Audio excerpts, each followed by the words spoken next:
스토킹 방지 법안도 계속 그 역설을 하셨는데 안 스토킹 되잖아요. 방지법이 그 어떤 데이트 폭력이라든지 연쇄살인으로 이어지는 거잖아요. 맞아요. 그런데도 안 되잖아요. 왜냐하면 아직 안 벌어졌으니까. 우리는 벌어지고 난 다음에 우리는 응보적 차원에서 엄벌한다. 주의. 우리는 죽기 전에 뭘 해달라는 거지. 죽고 난 다음에 엄벌하는 게 뭔 소용이 있어요. 제일 이제 필요하다. 예방하려면 제일 필요하다라는 게 그루밍 방지법하고 스토킹법. 스토킹 방지 법안도 계속 그 역설을 하셨는데 안 스토킹 되잖아요. 방지법이 그 어떤 데이트 폭력이라든지 연쇄살인으로 이어지는 거잖아요. 맞아요. 그런데도 안 되잖아요. 왜냐하면 아직 안 벌어졌으니까. 우리는 벌어지고 난 다음에 우리는 응보적 차원에서 엄벌한다. 주의. 그거를 왜 응보적 차원의 진짜 처벌로 만족하는 그 사람들이 누굴까를 생각해보면 여자들은 아닌 것 같아. 우리는 죽기 전에 뭘 해달라는 거지. 죽고 난 다음에 엄벌하는 게 뭔 소용이 있어요. 아니 그 스토킹 얘기, 엄중한 처벌이 필요하다는 얘기는 10년 전부터 있었어요. 그러니까. 그런데 그냥 아직까지 뭐 하다가 걸려도 그냥 20만 원 내면 끝이거든요. 맞아요. 뭐 지금 그런 지속적 괴롭힘 아시잖아요. 경범으로 처리하고 더군다나 뭐 주거 침입 이것도 뭐 기껏해야 뭐 벌금 나오고 주거를 침입해야 그 다음에 강간 살인을 할 거 아니에요. 그럼 주거를 침입부터 못하게 해야지. 좀 더 엄벌해야지. 그 우리가 알고 있는 그 연쇄살인범들 뭐 유영철이라든지 또 정남규 이런 사람들이 처음에 스토킹으로부터 시작하지 않았어요? 그 정남규는 확실히 뭘로 했느냐. 걔도 미성년 때 소년 범죄를 저질러서 징역형을 갔는데요. 그 친구는 주거 침입. 열 몇 살 때 주거 침입을 했어요. 근데 걔 왜 그렇게 됐느냐. 걔가 이제 소아 성애자, 그러니까 성적인 도착이 생긴 거예요. 그래서 그 친구는 이제 관음증이 생겼어요. 근데 관음증이 생긴 이유가 뭐냐? 그 친구가 중학교 때 성인 남성에 의해서 아주 잔혹하게 그 성폭행을 당해요. 그 교수님 책에서 봤어요. 네. 그 얘기. 그러니까 이제 그 성폭행을 당했을 때 남자 성인이 남자 어린애한테 성폭행을 하는 거는 진짜 처참하거든요. 그러면 그거를 이제 부모가 알고 어떻게든 전문적인 개입을 통해 가지고 아이의 피해가 회복되게 했어야 되는데 그때 아무에게도 이야기를 못하고 그때 부모랑 같이 살지를 않았어요, 이 친구가.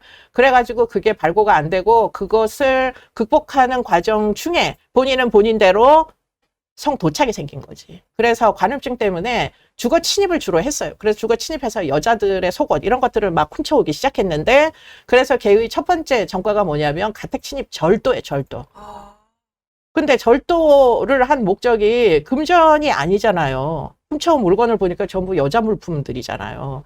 그러면 그때 만약에 진짜 제대로 된 사법기관이라면 얘가 소년 범죄를 저질렀는데 이게 물건이 전부 작물로 팔 수 있는 금전적인 이득이 없는 그런 물건이다. 그러면 당장 뭐 보호관찰 플러스 치료 명령을 주든지 해서 애를 무슨 일이 있었느냐, 왜 여자 물건에 그렇게 중학생짜리가 심취 하느냐 하는 거를 누군가는 알았어야 될 거 아니에요. 그러니까 그런 건 하나도 안 해놓고. 근데 2000년대 초반이라서 지금보다도 더 몰랐을 것 같아요. 지금도 안 해요. 예. 그러니까 그런 건 하나도 뭐 별로 중요하게 여기지 않고 14세를 13세로 낮추면 뭐가 바뀌겠느냐고요. 난 아니라고 본다는 거지. 좀 더 근본적인 변화부터 필요하다 그런 말씀이신 것 같은데 근데 그 정남규 같은 경우에 교수님 책을 보면은 새하얀 피부와 비쩍 마른 체구, 살기 어린 눈빛, 만약 드라큘라가 실제로 존재한다면 저런 모습이 아닐까 하는 생각이 들었다 이렇게 적어 놓으셨어요. 근데 이분 실제로 보셨을 때 진짜 느낌이 어떠셨는지. 서울 남부지검에서 그때는 이제 그 결정전 조사 이런 것들이 일반화가 안 돼 있어가지고 뭐 보호관찰관들이 하지도 않고 이래가지고 연쇄살인범이 등장했는데 도대체 이 사람이 왜 이렇게까지 잔인하게 여러 명의 여자를 죽였는지 한번 알아보라 이래가지고 이제 만나게 됐어요. 근데 그때 이제 들었던 정남규의 입을 통해서 뭐 어안이 벙벙한 소리는 뭐였느냐, 유영철보다 더 많이 죽이는 게 나의 목표였는데 그걸 못해서 진짜 안타깝다 이 얘기를 하더라고요. 그래서 야, 이 인간이 정말 이 지구인은 아니구나 그때 그 생각을 했는데, 그런데 이제 그 사람의 어린 시절의 그 경험들 이런 것들을 보니까 이해가 좀 되는 부분도 있고, 그리고는 이제 그 사람이 그러니까 이제 야간 활동만 하는 거예요. 얘는 성도착이 있기 때문에 주간에는 정상적인 생활을 할 수가 없게 된 거예요, 결국은. 그 사람이야말로 사회적인 인터랙션이 전부 다 끊어진 자폐 비슷한 뭐 그런 이제 어떤 경향성 같은 거를 뭐 자폐는 아니었어요, 그 사람은.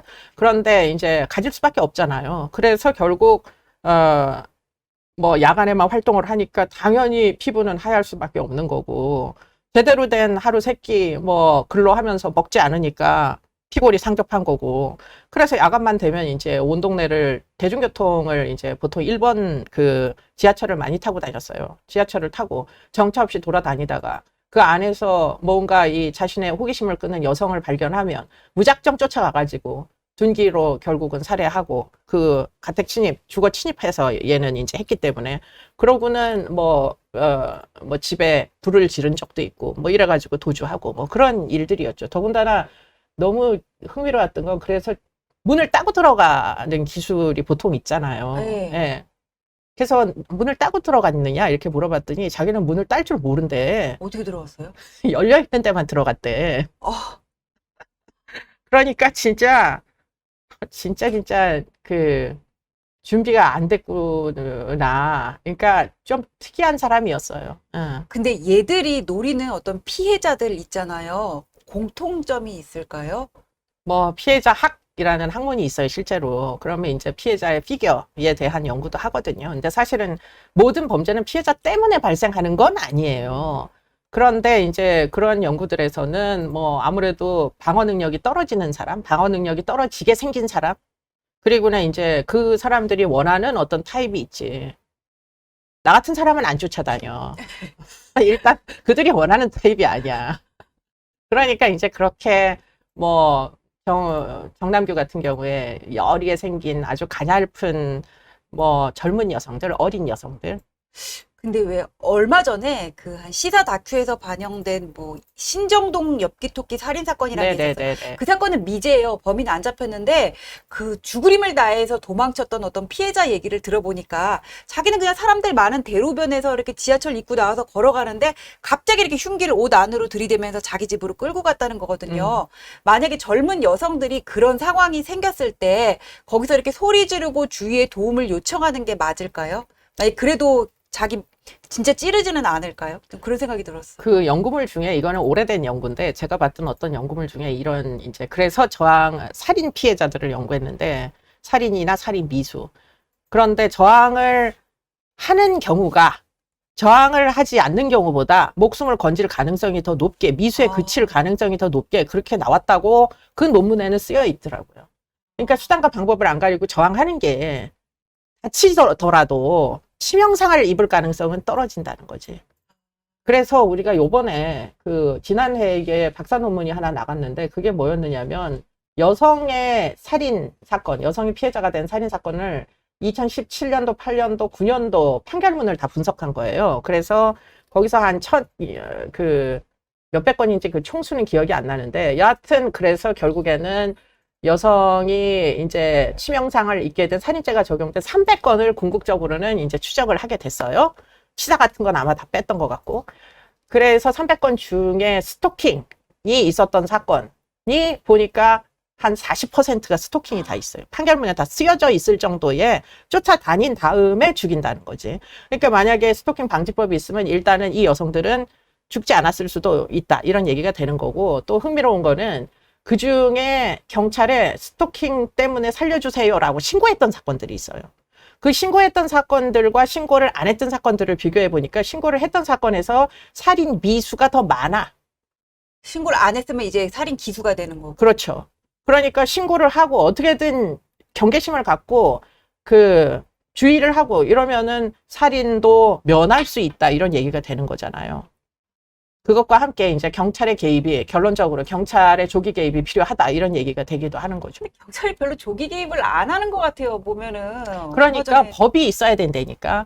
경찰도 스토킹 방지법이 있으면 그걸 빌미로 삼아서 개입을 안 할 수 없잖아요. 그런데 스토킹 방지법이 없으니까 이거를 그러면 쫓아다니는데 이거를 열심히 들여다보고 있다고 이걸 범죄로 여겨야 돼. 집 앞에 맨날 서 있다는 거지. 근데 아직은 아무 짓도 안 했잖아요. 그러면 그 집 앞에 서 있지 말게 하는 법이 있어요? 없단 말이에요. 그러니까 그런 거를 스토킹 행위로 규정을 일단 해줘야 된다는 거지. 그러면 1회 뭐 신고하면 그러면 경찰이 와가지고 그렇게 하시면 안 됩니다. 그랬는데도 또 와가지고 또 한다. 그럼 2회 신고하는 거고 3회 신고하는 거고.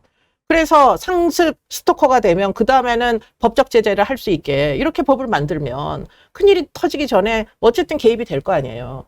그렇게 개입을 한 경우에는 살인에 해당하는 행위를 했어도 여자들이 경찰이 빨리 출동하니까 목숨을 건졌다. 이게 연구의 결과라는 거지. 저 외국 같은 데는 나하고 이렇게 연애를 하는 사람들의 어떤 성범죄 전력까지 조회를 할 수 있도록. 영국은 그렇게 돼 있죠. 예. 클레어법 같은 경우에. 근데 우리나라는 정말 그런데 너무 신경을 안 쓰고 법 자체도 너무나 미미하다. 지금 그런 생각이 듭니다. 범죄라는 게 사회적인 약자들이 대부분 타겟이 되는데 그거를 보호할 책임은 우리 사회 전체, 특히 법을 만들고 집행하는 사람들한테 있는 게 아닌가 싶은데, 근데 제가 이렇게 자기 전에 범죄 수사물 이런 거 가끔 보거든요. 미드 같은 거. 근데 보면서 궁금했던 게 뭐냐면 왜 사이코패스들은 공감 능력이 떨어진다 그런 얘기를 하잖아요. 네. 근데 제가 얼마 전에 본 그 미드에서 형사가 이제 살인 사건이 났어요. 이렇게 용의자로 추정되는 사람을 이렇게 한번 이렇게 얘기를 하다가 내가 하품을 했는데, 형사가 하품을 했는데 이 사람이 안 하는 거예요. 그러면서 얘는 공감 능력이 떨어져 나오면서 저놈이 범인이야 딱 이러는 거예요. 근데 그 일리가 있는 얘기인가요? 글쎄, 일리가 있는지 없는지 얘기가 길어질 것 같아요. 얘기가 길어질 것 같은데, 그 정서가 컨테미네이션, 전달된대요. 이심 전심으로. 그렇기 때문에 그런 어떤 이론에 따르면 뭐 근거 없는 얘기는 아닌 것 같은데, 드라마기 때문에 드라마는 거의 한 50% 이상이 사실 판타지기 때문에 경험적인 증거가 있다 이렇게 단정하기는 어려워 보입니다. 네. 오늘 이수정 교수님 너무 말씀 감사했고요. 많은 분들이 이제 댓글 남겨주셔서 감사합니다. 오늘도 이제 많은 분들이 들어주셨는데, 근데 여러분 들으면서 어떠셨어요? 끔찍하기도 했지만 한 사람의 피해자라도 더 막는 거 불가능한 거 아닌 것 같거든요.